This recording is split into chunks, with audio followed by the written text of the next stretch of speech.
বিসমিল্লাহির রহমানির রহিম। আবৃত্তি করছি কুসুম কুমারী দাস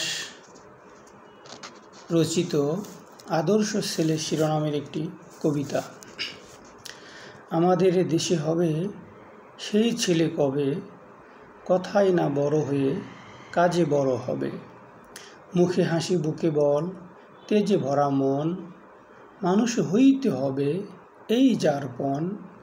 বিপদ আসিলে কাছে হও আগুয়ান, নাই কি শরীরে তব রক্ত মাংস প্রাণ।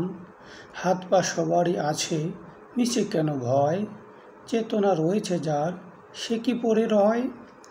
সে ছেলেকে যাই বল কথায় কথায়, আসে যার চোখে জল মাথা ঘুরে যায়। সদা প্রাণে হাসি মুখে করো এই পণ, মানুষ হইতে হবে মানুষ যখন। কৃষকের শিশু কিংবা রাজার কুমার, সবারই রয়েছে কাজ এ বিশ্ব মাজার। মনে প্রাণে খাটো সবে, শক্তি করো দান, তোমরা মানুষ হলে দেশের কল্যাণ। ধন্যবাদ।